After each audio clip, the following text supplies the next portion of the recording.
Welcome back to the Torque Test channel.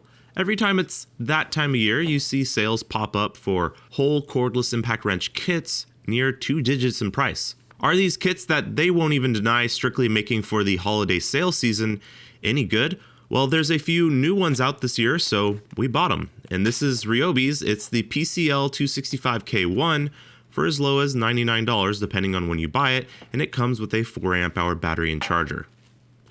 We're no stranger to $99 Ryobi impact kits on the channel. Early on, we tested the P261 brushed impact wrench, which also flies out the doors come holiday season, but really that didn't exactly shake up our rank chart. The fact that Ryobi has an all-new kit out now in this 265 model, which, yeah, it's also brushed, not brushless, but still $99 in the ever-increasing prices, record corporate profits, and inflation world we're living in right now. For this new model to be the same $99 as years past, basic math would imply that they essentially had to make it cheaper to sell it at the same price or make less profit, and well, that's sort of what we want to know. The more updated and I feel better looking model is rated for 375 foot-pounds, in contrast to the old $99 kit rated for 300, so by the numbers, we're already looking up. But if numbers are your thing, there's another option also out this year from the Orange Box store in an orange color from Rigid. This is the R86 215K, another brushed holiday price slasher, this time rated for 500 foot-pounds instead of 375, but also $139 currently. Though they say it normally sells for $219, not sure who's paying $219 for these, but I hope that's not you. And the first thing you'll notice about this model, besides its also updated looks to match Rigid's latest line, that I feel perhaps looks even better than the Ryobi, is that it's remarkably similar to that Ryobi model. And in fact, if you look at the specs, that 500 foot-pounds is breakaway torque, while the Ryobi isn't rated for that spec at all. So on comparable stats that Rigid doesn't advertise on any website, you'll need to look in the manual, and here Ryobi is sporting 375 foot-pounds, and the Rigid is coming in at 400 foot-pounds of that traditional working fastening torque that impact wrenches are nearly always also rated at. And the keen among you will already be connecting the dots, knowing that these are both made by TTI, the same parent company who makes for Milwaukee, and seeing that they are both exactly 8.1 inches long, which is quite long for a mid-torque, but hey, they are brushed, and also they weigh exactly the same. In both kits cases, they come with the brand's base model plain and simple 4 amp hour battery, though the contacts are of course different on these batteries, a slide-in battery having 2 points of contact, one on each side, and Ryobi's magazine style only having sprung tabs with 1 point of contact on those batteries. If these are the same under the hood as brush motor part numbers usually indicate between these two brands like here, it doesn't seem they're bashful about hiding that. There's got to be something else presumably going on. They sure sound different. The Rigid's motor either sounds beefier or maybe just grindier, not sure if that's better.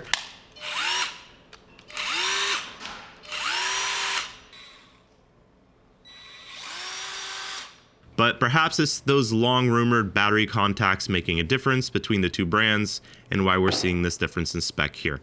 We have that answer for you today, and using various high-performance and larger batteries will also complete that story. So let's get into it. In order to compare them in a way we find most interesting, we're going to include some of the sort of full range of options here. The Ryobi P261, that $99 impact from years past, which is being effectively replaced by this new one for a holiday deal. And on the top end, we're also going to include the latest and most expensive brushless model from either brand, and that's the Rigid R86012 that retails for $200 bare without a battery and charger, though is as powerful or more than a Milwaukee, so keep that in mind. As well as an option from Lowe's, if that's your hardware store, the Craftsman Mid-Torque, which also goes for around $100 sometime, though that's usually bare tool, but is again brushless and smaller. Here's our baseline impacts, the older P261 from Ryobi, the brushless Craftsman, and pricey Rigid Mid-Torque on the screen head to head.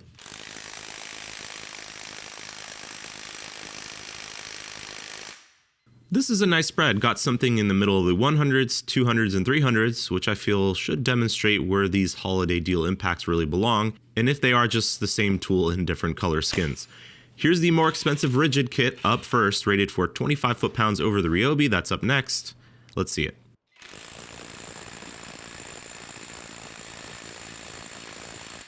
$260, that's not bad. About DeWalt DCF 894 and Craftsman territory here. Here's the latest Ryobi $99 holiday deal.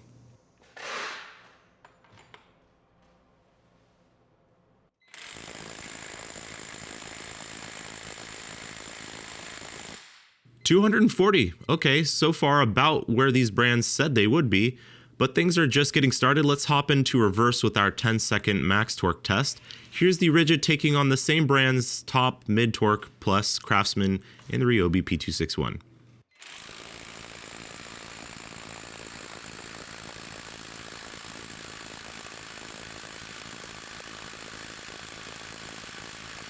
So here we have the Rigid again, tracking with the Craftsman mid-torque, but the real turn of events we find comes from Ryobi. Up next, let's see that.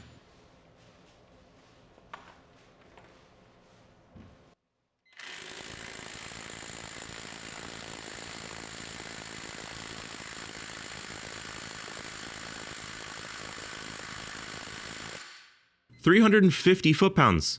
And no, this wasn't a fluke. This is a median run as usual. All the 5 runs we did, because we thought it looked odd, were above all of Rigid's runs. Once in reverse, this $99 Ryobi combo is making more than the $139 Rigid kit. So far, let's see what they can do showing their best in their 15-second run, battery fresh off the charger. This is Rigid's last shot to put up some redeeming numbers at this price point.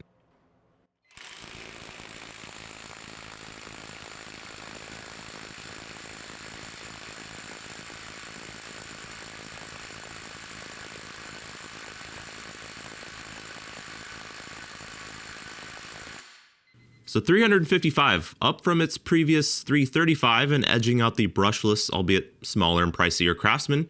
Here's the Ryobi to try and prove that its last run wasn't a one-hit wonder.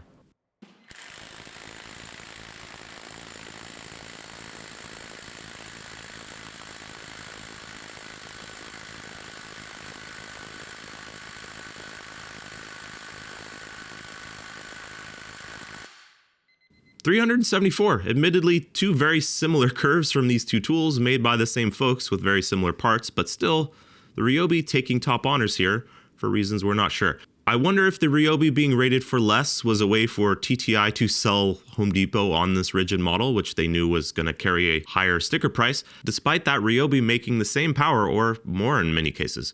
We tried both of these impacts in a forward 15-second test as well, and they didn't top these scores, so those won't be used. But perhaps it's these bargain model batteries used to hit a price point holding these two tools back and not their budget build designs. In Rigid's case, that would be their standard battery here versus their max output, which we have found likes their latest tools quite a bit compared to past octane models of tools. And for Ryobi, that's still the best small battery they've made, the P195 3Ah, which uses 21700 cells. Then the only bump above that in performance we usually see is from the big Chungus 9Ah battery, which is silly to strap on a tool like this, as this kit comes in for less coin than this battery, but we're curious. And spoilers for your own curiosity, we saw 0 improvement from the Rigid with a max output, and 0 performance improvement from the Ryobi using the 21700 cell pack, which is rare we find. We almost always see something. Here's the Ryobi using the 9Ah pack though.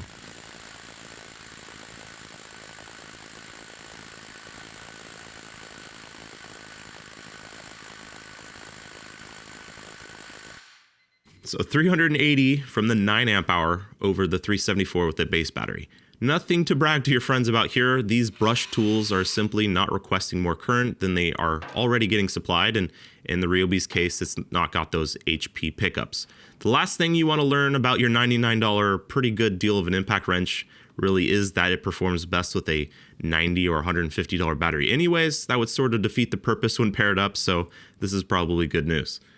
We have a couple of thoughts on these two tools, but let's rank them on our leaderboard first. Size-wise, these are longer than many high torques nowadays, but are much thinner and lighter and advertise numbers that very much fit them into this category here. Starting below the previous holiday model here, these two tools test runs are turned into 26, 34, and 36, and 24, 35, and 37. At 8.1 inches long, they aren't short, but still that's 43.8 foot-pounds per inch, and 46.2, not bad. The Ryobi was more honest about its power and pretty much exactly based on our testing. That's 89% of claimed for the Rigid and 100% for the Ryobi. Oddly, like in years past, the cheapest way to buy these tools, even compared to their bare forms, is as a $139 and $99 kit around this time of year. That makes for 28.3 and 56.7 points. That's enough to total 267.1 and 298.9, putting the Rigid around here in the Ryobi, up here, surrounded by some pretty serious tools, albeit many of those from the past, but this is brushed. That's not shabby. For me, the two big takeaways here are this. One, the Ryobi at less money beats the Rigid. I mean, $39 more in this price range is around 39%. That's a lot.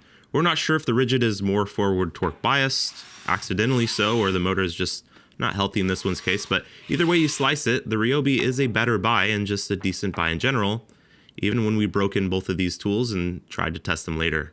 And really, this Ryobi is a better buy than any of the $99 and below Amazon brand kits that we've tested before from the website, and as we know, people buy those up in droves. The best-selling example of that, the Avid Power, which is around $99 as well, is larger, makes slightly less power, but most of that power is in forward, which we find less useful. And from a brand you know in this Ryobi's case, and you could use that battery for many other things. The Rigid's price puts it in there with something like the Gen 2 CC from Amazon that we've tested with 2 batteries, and that makes a full 100 foot-pounds more, so we'd still be taking that regardless of the brand difference here, since that CC is still trucking for us. And then our second and final point is that somehow this Ryobi kit is still, after all these years, $99. What was most impressive to us overall is this gap between the new model and the old P261 we paid the same amount for 2 years ago. Yes, technology is always progressing on these tools, but so has corporate greed and inflation over the last couple years, and perhaps at an even faster pace in those cases.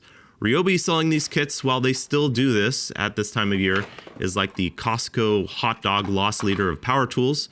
While other tools do definitely go on sale for great prices, maybe even better deals than this one, this product's existence, like that Costco hot dog, continues to exist just to get people into the store, and in this case probably to adopt their battery platform, which as we know is like a drug dealer's hook. The first one's free, then you're ours for life. So I'm sure they're okay with losing some money, if they are at all. Appreciate you joining us for this one. We make episodes like this every Friday.